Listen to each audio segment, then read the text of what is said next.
네, 최근 정부가 양성평등 기본계획을 수립하며 양성평등 대신 성평등이라는 용어를 사용하자 동성애 문제가 심각한 사회 문제로 떠오르고 있습니다. 성평등이라는 용어는 동성애를 포함해 다양한 성 정체성 간의 평등을 의미하는 것으로 동성애와 동성혼을 합법화하려는 의도가 있기 때문입니다.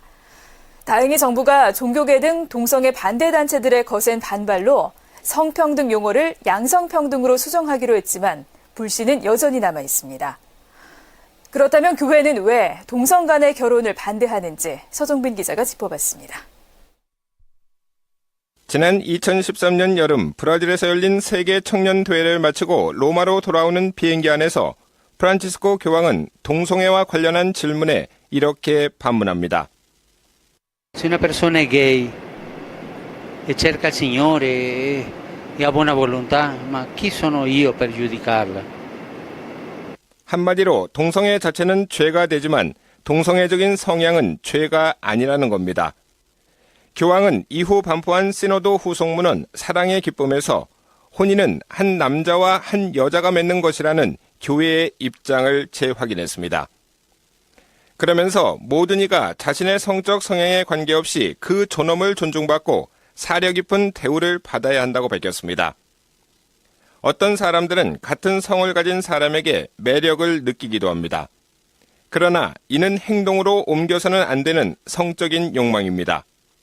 교회는 혼인 밖에서 이루어지는 모든 성관계는 죄가 된다고 가르칩니다. 즉, 동성애 관계는 자연법에 반대되는 무질서이며 성의 의미와 목적에 부합하지 않는다는 겁니다. 남자와 여자의 생식기관은 함께 새로운 생명을 창조하도록 고안되어 있습니다. 하지만 동성애 관계에서는 불가능합니다. 혼인으로 맺어져 출산의 가능성을 지닌 남자와 여자의 일치와는 아주 다르기 때문입니다. 남성과 여성은 서로를 완성해 주기 위한 차이점을 지니고 있습니다. 남성과 여성은 평등하지만 똑같지는 않습니다. 남성과 여성은 한 가족을 이루기 위해 서로를 필요로 합니다.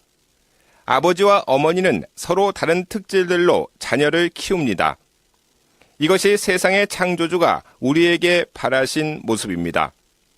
그래서 가톨릭 교회는 동성애 행위를 무질서한 것으로 보고 어떤 경우에도 인정할 수 없다고 못 받고 있습니다. 다만 많은 남녀가 비자발적으로 동성애 성향을 보인다는 사실을 인정하고 그들을 존중하고 차별해선 안 된다고 가르치고 있습니다. CPBC 서종빈입니다.